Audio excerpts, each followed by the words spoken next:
I'll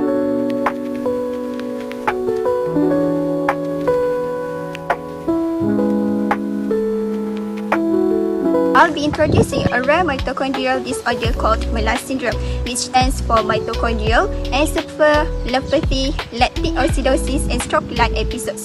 To understand Melas, we first need to understand how our cells normally produce energy. In healthy cells, energy is produced inside tiny structures called mitochondria through a process called aerobic respiration. In this process, glucose will react with oxygen to produce ATP, which is the body's main energy currency. This reaction also releases carbon dioxide and water as waste products. However, in people with Melas syndrome, the mitochondria are damaged due to genetic mutations, so they cannot perform aerobic respiration efficiently. As a result, the body is forced to rely more on anaerobic respiration, which is an oxygen-independent pathway. The problem is that anaerobic respiration is far less efficient. It produces much less ATP, and instead of releasing carbon dioxide and water, it produces lactic acid as a byproduct.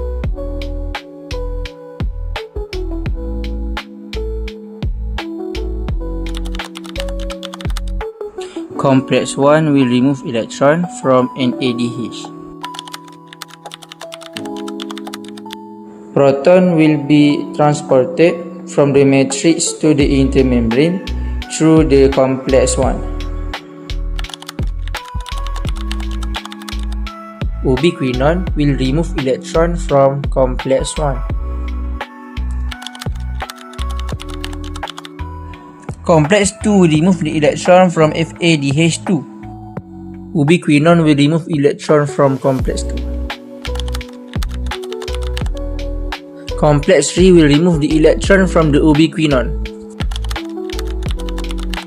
Proton will be transported from matrix to the intermembrane through complex 3.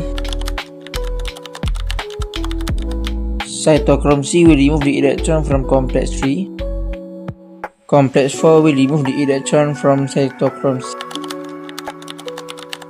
Proton will be transported across complex 4.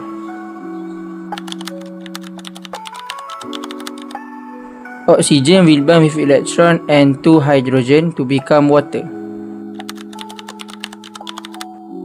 Proton gradient in the intermembrane is higher than the proton gradient in the matrix. So, proton will move from the intermembrane to the matrix through ATP synthase. At the end, 5 ATP will be produced, 3 from the NADH and 2 from the FADH2. Before I start, the number of molecules or particles involved are just an assumption to better explain the concept. It is not accurate like how it is reflected in the real process. So, as shown by Shabil earlier, this is our ETC model. Since the Melas syndrome only involves the complex 1, I will only be focusing on that part. To further help my explanation, let's say the number of protons that is going to move from the matrix to the intermembrane space of the mitochondria is 2. After the NADH has moved to the complex 1, we can see here that only 1 electron is removed from the NADH instead of 2. This is because the complex 1 is defected due to mutation on mitochondria. Next, this also causes the number of protons that moves from the matrix to intermembrane space through complex 1 also reduces, which is 1 instead of 2. After that, processes at other complex are the same as normal ETC process.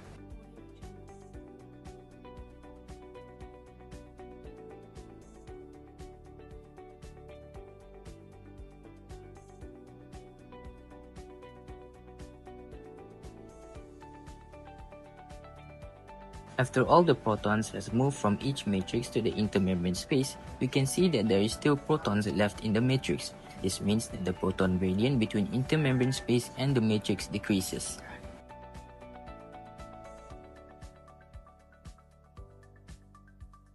As the proton is moving to ATP synthase from intermembrane space to the matrix, it actually produces potential energy, which refers to the pink blob.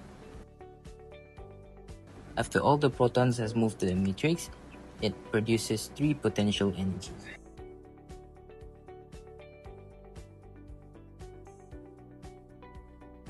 These 3 potential energy are used to synthesize ATP molecules from ADP molecule, which is the orange blob, and inorganic phosphate, which is the green blob.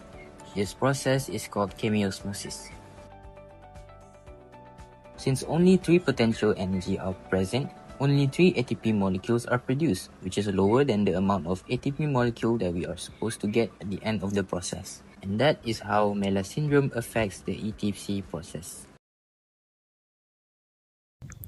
Symptoms usually appear in childhood or early adulthood, and they can vary between patients.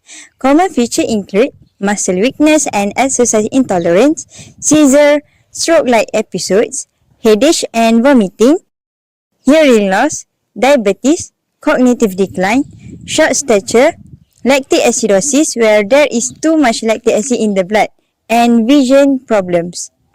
Unfortunately, there is no cure for Melas, but treatments aim to manage symptoms and improve quality of life. First, seizure control. It can be treated with anti-epileptic drugs, but Melas syndrome patients need to avoid valproic acid as it worsens mitochondrial problems. Second, stroke-like episode management. Arginine and citrulline supplements may help improve blood flow during and between attacks.